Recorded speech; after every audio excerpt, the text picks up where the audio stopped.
আজ আমরা দ্বাদশ শ্রেণীর মহাশ্বেতা দেবীর লেখা ভাত গল্পের তৃতীয় ও শেষ পর্যায়ের আলোচনা করব।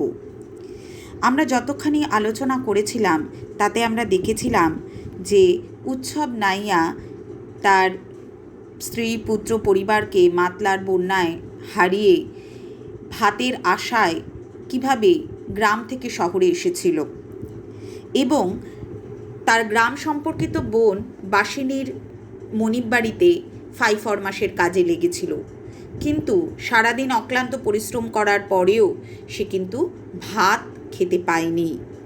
এখন আমরা পরবর্তী অংশটা একটু আলোচনা করব।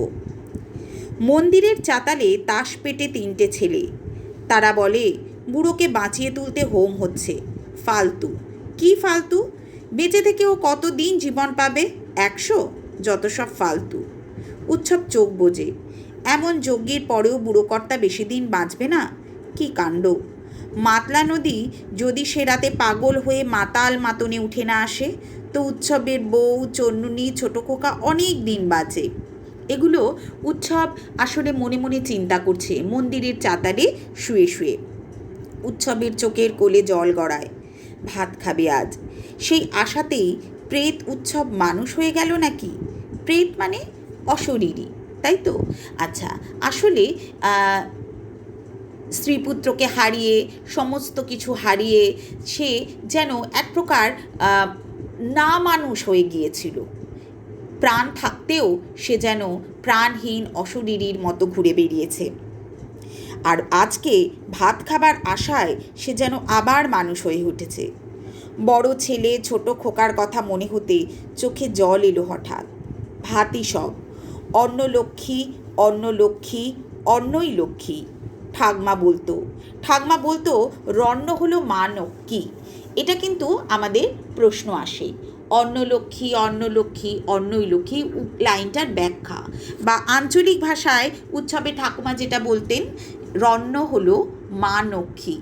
গ্রাম বাংলার কৃষকের কাছে অন্ন হলো লক্ষ্মী স্বরূপা। নবান্নের দিনে সেই লক্ষ্মীকে ঘরে তারা আবাহন করেন।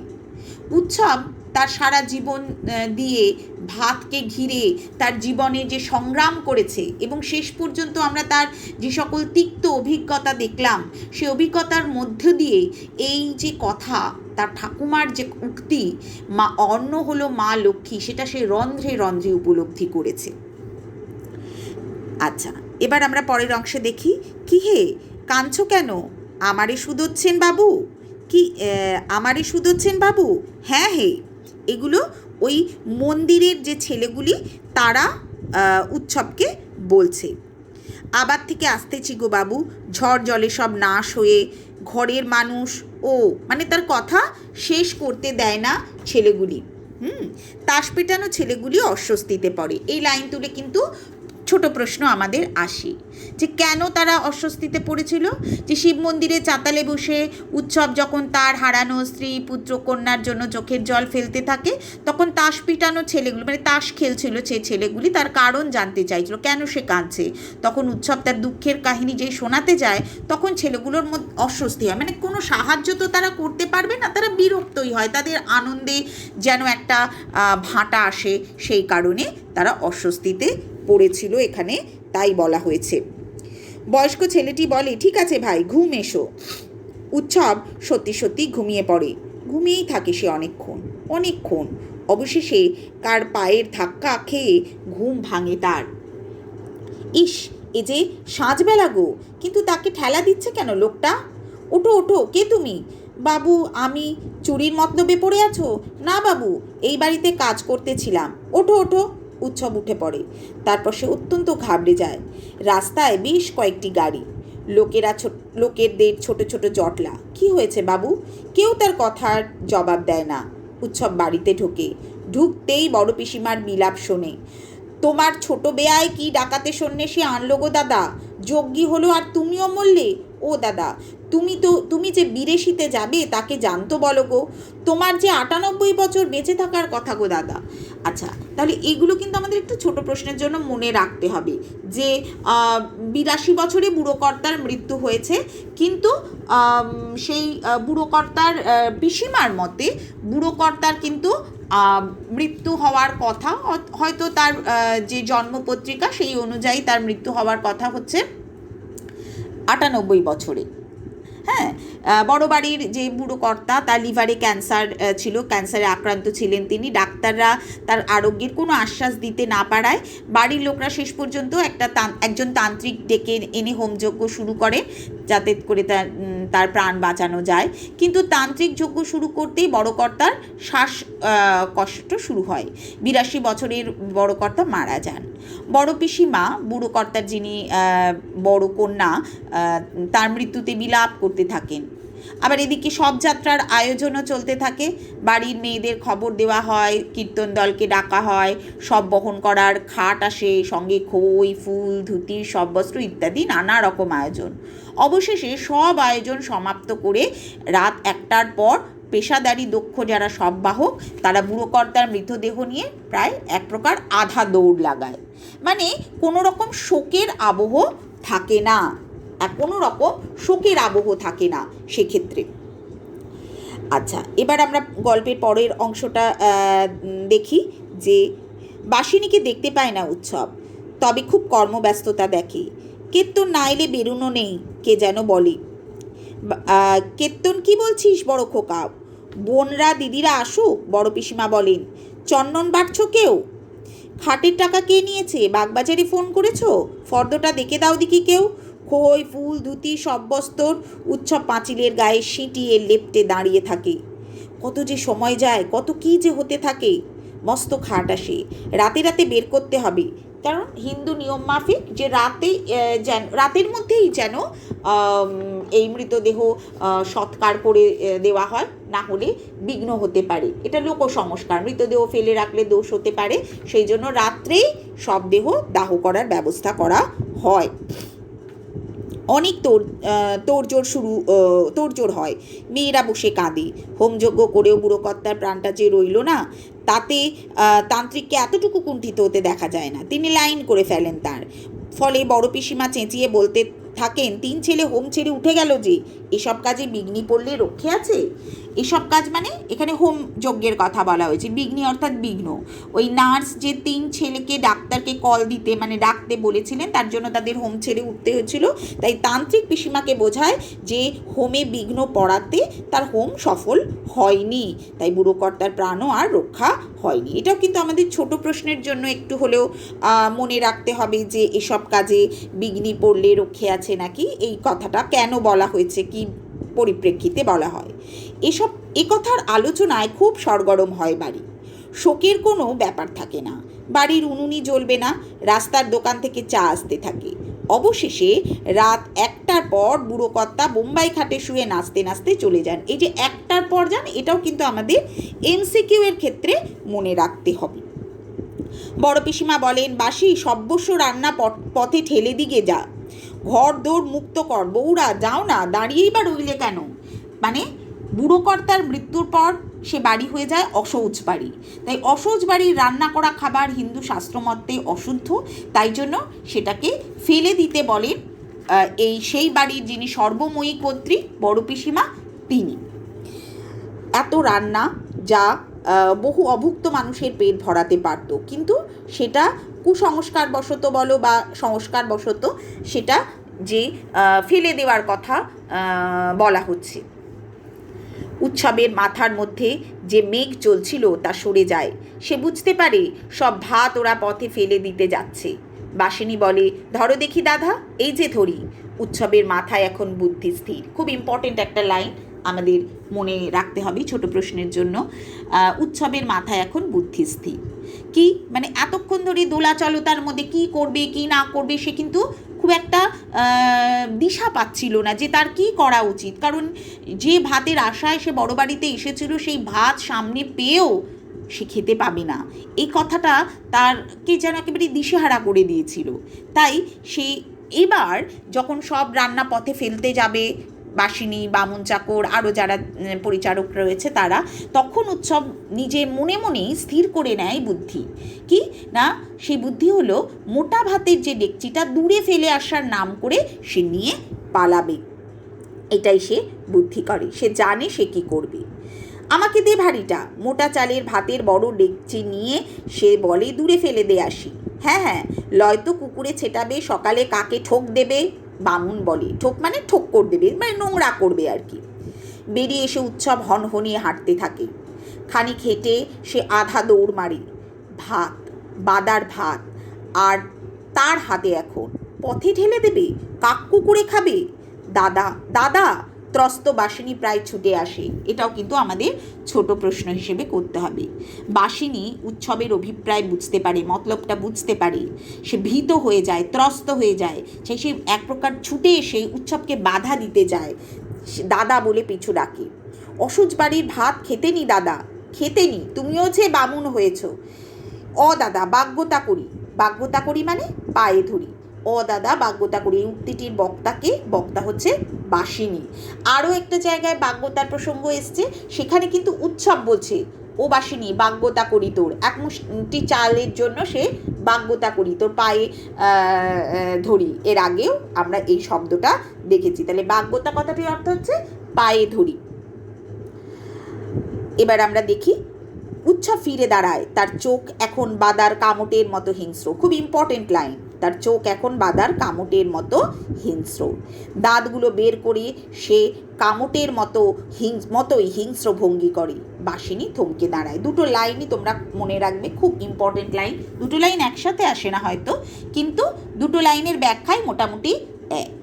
এখানে আমরা কামট বলে এক ধরনের জলজ প্রাণীর কথা জানতে পাচ্ছি। সেটা হচ্ছে এরা হচ্ছে এক বিশেষ প্রজাতির হাঙর। বাদা অর্থাৎ সুন্দরবনের যে বাদা অঞ্চল, নিম্ন জলাভূমি অঞ্চলে কিন্তু এদের দেখা যায়। এরা জলজ প্রাণী। জলের ভিতরে থেকে শিকারের শরীরের অংশ সূক্ষ্ম দাঁতে কেটে নিয়ে যায়, যেটা শিকার তাৎক্ষণিকভাবে হয়তো বুঝতেও পারে না। অত্যন্ত হিংস্র হয় এরা। উৎসবও বাসিনীর প্রতি তেমনই হিংস্র ভঙ্গি করে। এত দিনের অভুক্ত উৎসব কোনো মতেই তার কাঙ্ক্ষিত ভাত হাতছাড়া করবে না, তার জন্যই সে হিংস্র হয়ে ওঠে। তাই বাসিনীও যেন তার সেই হিংস্র চোখ দেখে ভয় পেয়ে যায়, তাই খানিকটা সে থমকে দাঁড়ায়। এরপর আমরা দেখি উৎসব দৌড়তে থাকে। প্রায় এক নিঃশ্বাসে সে স্টেশনে চলে যায়, বসে ও খাবল খাবল ভাত খায়। ভাতে হাত ঢুকিয়ে দিতে সে স্বর্গসুখ পায় ভাতের স্পর্শে। এটাও খুব ইম্পর্টেন্ট একটা লাইন, সে স্বর্গসুখ পায় ভাতের স্পর্শে। স্বর্গসুখ মানে হচ্ছে সবচেয়ে আনন্দ, সবচেয়ে শান্তির বিষয়। হ্যাঁ, এত দিনের অভুক্ত উৎসব, তার কাছে ভাতই হচ্ছে সবচেয়ে কাঙ্ক্ষিত, সবচেয়ে আকাঙ্ক্ষিত বস্তু। সেই ভাত তার দুই হাতের মধ্যে, সেই ভাত খাবল খাবল মুঠো মুঠো ভাত সে খায়। মরুভূমির মতো তপ্ত রুক্ষ শুষ্ক শরীরকে সে শীতল করে। সেটা তার কাছে, সেই ভাত খাওয়াটাই তার কাছে সবচেয়ে বড় সুখ, স্বর্গসুখ। কোনো টাকা নয়, পয়সা নয়, অর্থ নয়, কোনো কিছু নয়। তার পরিবর্তে মুঠো মুঠো ভাত খেয়ে সে তার রুক্ষ শরীরকে শীতল করে। সেটাই তার কাছে স্বর্গসুখ বলে মনে হয়েছে। এটাও কিন্তু খুব একটা ইম্পর্টেন্ট লাইন, তোমাদের মনে রাখতে হবে। পরের অংশটায় দেখি, চন্নুনির মা কখনো তাকে এমন সুখ দিতে পারেনি। খেতে খেতে তার যে কি হয়, মুখ ডুবিয়ে দিয়ে খায়। ভাত, শুধু ভাত, বাদার ভাত। বাদার ভাত খেলে তবে তো সে আসল বাদাটার খোঁজ পেয়ে যাবে একদিন। এটাও খুব ইম্পর্টেন্ট লাইন, আসল বাদাটার খোঁজ পেয়ে যাবে একদিন। আমরা বাদা কি, বাদা সম্পর্কে বলেছি, আলোচনা করেছি আমরা প্রথম পর্যায়ে। সেখানে বলছে এখানে আসল বাদা, আসল বাদা মানে হচ্ছে বড় বাড়ির বাদা। দু প্রকার বাদার কথা আমরা বলেছি। এক প্রকার হচ্ছে বড় বাড়ির বাদা, যেটা উর্বরা, যেখানে প্রচুর শস্য হয়। আরেক ধরনের বাদা যেটা হচ্ছে অনুর্বরা, জলা জমি বা নোনা জমি যেগুলো, সেখানে খুব একটা বেশি ফসল ফলে না, সেখানে সেইটার কথা, সেই ধরনের বাদা হচ্ছে উৎসবদের গ্রামের বাদা। সেইখানে দুটো বিপরীত ধর্মী বাদার কথা বলা হচ্ছে, কিন্তু এই লাইনে বলা হচ্ছে আসল বাদা। আসল বাদা মানে যেটা হচ্ছে শস্য শ্যামলা বাদা, অর্থাৎ বড় বাড়ির বাদা, সেইটার কথাই কিন্তু এখানে বলা হচ্ছে। আরেকটা বাদা আছে, সে বাদাটার খোঁজ নির্ঘাত পাবে উৎসব। এটাও খুব একটা ইম্পর্টেন্ট লাইন, সে বাদাটার খোঁজ নির্ঘাত পাবে উৎসব। এই একই ধরনের আলোচনা আমাদের এই সবকটা লাইনের ক্ষেত্রে করতে হবে। ভাত পেটে পড়েছে, এখন ঝাঁঝি যে ক্যানিং হয়ে দেশ ঘরে যেতে হবে। আচ্ছা, না আরেকটু দেখি আমরা। ভাত খেয়ে ভাত শুধু ভাত, বাদার ভাত খেলে তবে তো সে আসল বাদাটার খোঁজ পেয়ে যাবে একদিন। আছে আরেকটা বাদা আছে, সে বাদাটার খোঁজ নির্ঘাত পাবে উৎসব। আরও ভাত খেয়ে নি চন্নুনি রে, তুইও খা, চন্নুনির মা খাও, ছোট কোকা খা আমার মধ্যে বসে, তোরাও খা, আহ এবার জল খাই জল, তারপর আরও ভাত, ভোরের টেনে চেপে বসে সোজা ক্যানিং যাচ্ছি, ভাত পেটে পড়েছে এখন, ঝাঁঝি যে ক্যানিং হয়ে দেশ ঘরে যেতে হবে। তার মানে এতদিন যে বুদ্ধি তার হারিয়ে গিয়েছিল, এলোমেলো হয়ে গিয়েছিল, তার উদরপূর্তির সাথে সাথে, তার ক্ষুধার নিবৃত্তির সাথে সাথে সে যেন সংবিত চেতনা ফিরে পেল। সে বুঝতে পারছে এবার কিভাবে সে দেশে ফিরবে। উৎসব হাঁড়িটি জাপটে কানা মাথা ছুঁইয়ে ঘুমিয়ে পড়ে। পেতলের ডেকচি চুরি করার অপরাধে সকালে লোকজন উৎসবকে সেখানেই ধরে ফেলে। পেটে ভাতের ভার নিয়ে উৎসব ঘুমিয়েছিল, ঘুম তার ভাঙেনি। আন্ডারলাইন করবে, পেতলের ডেকচি চুরি করার অপরাধে সকালে লোকজন উৎসবকে সেখানেই ধরে ফেলে। যে উৎসব যেন এই ভাত নয়, পেতলের ডেকচিটা চুরি করার উদ্দেশ্যে সেটা নিয়ে চলে এসেছিল। তারপরেও একটা খুব ইম্পর্টেন্ট লাইন আছে, মারতে মারতে উৎসবকে ওরা থানায় নিয়ে যায়। হ্যাঁ, এটাও ইম্পর্টেন্ট লাইন। এরপরের যে তিনটে লাইন, এরপরের সে সবকটা লাইনই কিন্তু তুলে প্রশ্ন আসে। মারতে মারতে উৎসবকে ওরা থানায় নিয়ে যায়, তেমনই একটা লাইন। পেতলের ডেকচি চুরি করার অপরাধে উৎসবকে ওরা মারতে মারতে থানায় নিয়ে যায়। অত বড় ধনী পরিবার সামান্য একটা পেতলের ডেকচি চুরি করার জন্য পুলিশে রিপোর্ট লেখায়, আর সেই রিপোর্টের সুবাদে উৎসবকে খুঁজতে খুঁজতে পুলিশ চলে আসে এবং স্টেশনে এসে তাকে খুঁজেও পায়। সে ঘুমিয়েছিল, কারণ সে তো চুরি করার উদ্দেশ্যে আসেনি। যদি চুরি করার উদ্দেশ্যই হতো তাহলে তো সে পালিয়ে যেত, কিন্তু সে যে ভাত খেয়েছে, খাবার পর তার পরিতৃপ্তি হয়েছে, সেই তৃপ্তির ঘুম তার শরীরে নেমে এসেছে, তাই উৎসবকে ধরাও তাদের পক্ষে খুব একটা কঠিন হয়নি।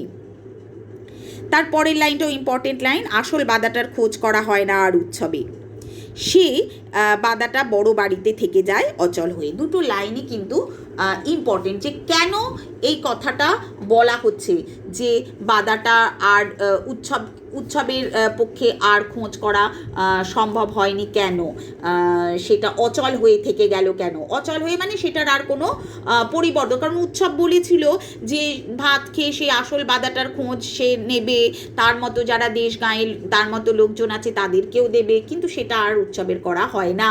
কারণ হচ্ছে ওই পেতলের ডেকচি চুরি করার অপরাধে লোকজন উৎসবকে থানায় নিয়ে যায়, তাই আসল বাদাটার খোঁজ সে আর পায় না। যে ধান চালের প্রাচুর্যময় যে বাদাটা, সেটা তাই ওই একমাত্র ওই ধনী পরিবারের কুক্ষিগত হয়েই থেকে যায়। গল্পের প্রথম থেকে আমরা শেষ পর্যন্ত দেখি যে ভাত হচ্ছে কেন্দ্রবিন্দু গল্পের। এটা যেন একটা মনুষ্যতর চরিত্র, একটা মানে কি বলবো, একটা পদার্থ, খাদ্যদ্রব্য, কিন্তু সেও যেন একটা মানুষই চরিত্র হয়ে উঠেছে, একটা মানুষের মতো সে কিন্তু একটা খুব গুরুত্বপূর্ণ একটা বিষয় হয়ে উঠেছে। উৎসবের ভাগ্যকে নিয়ন্ত্রণ করেছে এই ভাত। প্রথম থেকে কিন্তু আমরা সেইটাই দেখি যে উৎসব কিন্তু সেই ভাতের হুতাশেই, ভাতের প্রয়োজনেই কিন্তু গ্রাম ছাড়া হয়েছে। গল্পের বিষয়বস্তু আমরা প্রথমে আলোচনা করেছিলাম যে দরিদ্র মানুষের সঙ্গে ধনী মানুষের যে একটা তফাৎ জীবনের, সেটা গল্পের বিষয়বস্তুতে এই দরিদ্র উৎসবের মতো মানুষের জীবন সংগ্রামের একটা টুকরো ছবি আমরা পাই। ভাতের প্রতি আকাঙ্ক্ষার মাধ্যমে কিন্তু সেই ছবি বাস্তব রূপ পায়। শুধু উৎসব কেন, উৎসবের মতো প্রতিটি মানুষের পরম আকাঙ্ক্ষার বস্তু কিন্তু এই ভাত। যে ভাত ধনীরা অতি সহজে পায়, যার অভাব তারা বুঝতে পারে না, সেই ভাত, এক মুঠো ভাত দরিদ্রকে জোগাড় করতে হিমশিম খেতে হয়। তাই গল্পের প্রত্যেকটি খণ্ডে ভাতকে কেন্দ্র করে যে ঘটনার ঘনঘটা লেখিকা করেছেন, চিত্র অঙ্কন করেছেন, সেই চিত্রের মাধ্যমে কিন্তু কাহিনীটি একটা অন্য মাত্রা পেয়ে যায়, যেখানে আমরা উৎসবের মতো চরিত্রকে পাই। উৎসব একটি প্রতিনিধি স্থানীয় চরিত্র, যেটা আমরা আগেও আলোচনার সময় বলেছি যে সে একটি প্রতিনিধি স্থানীয় চরিত্র। তার জীবনের আঘাত শুধু তার জীবনের আঘাত হয়েই থেমে থাকে না, তার মতো আরও 5 জনের জীবনের কথা কাহিনী আমাদের শুনিয়ে যায়। তাই আমাদের এখানে এটা গল্পের শেষ হলেও আমাদের মনে হাজারো প্রশ্ন ভিড় করে থাকে যে এরপর কী হলো। তা এটাই কিন্তু একটি সার্থক ছোট গল্পের বৈশিষ্ট্য, যে গল্পের শেষে এক রাশ প্রশ্ন পাঠকের মনে থাকবে। এই ছোট গল্প হিসেবে সার্থকতাও কিন্তু আমাদের এই গল্পটার অবলম্বনে প্রশ্ন করতে হবে। উচ্চবিত্ত নিম্নবিত্তের মধ্যে যে একটা জীবনযাত্রার পার্থক্য, দুস্তর ব্যবধান, সেটা আমরা আলোচনা করব। আর এই যে ভাত একটি খাদ্যদ্রব্য হয়েও গল্পের কেন্দ্রবিন্দু হয়ে উঠেছে কীভাবে, সেটাও কিন্তু আমাদেরকে এক প্রশ্ন হিসেবে আলোচনা করতে হবে। আর প্রত্যেকটি গল্পের ক্ষেত্রে আমরা যেরকম বলি যে নামকরণ, এটা ওই একই প্রসঙ্গ। নামকরণ একটা বস্তু, খাদ্য বস্তু, সেটায় সমস্ত আর মানুষ চরিত্রগুলোকে, মানব চরিত্রগুলোকে অতিক্রম করে সেই প্রধান হয়ে উঠেছে। সেই জন্য গল্পের নামকরণও তাকে কেন্দ্র করেই কিন্তু গঠিত হয়েছে। তাই গল্পটা শুরুও হয়েছে ভাতকে কেন্দ্র করে, শেষও হয়েছে ভাতকে কেন্দ্র করে, গল্প ক্লাইম্যাক্সে পৌঁছেছে কিন্তু এই ভাতকে কেন্দ্র করে। সুতরাং সেই গল্পটির নামকরণ যে অত্যন্ত সার্থক হয়েছে এ কথা বলাই বাহুল্য। আর আমরা পড়তে পড়তে, আলোচনা করতে করতে আমরা বেশ কিছু লাইনের ব্যাখ্যা করেছি, বলেছি এগুলো ইম্পর্টেন্ট লাইন, সেগুলো কিন্তু আমাদেরকে মনে রাখতে হবে প্রশ্নের জন্য।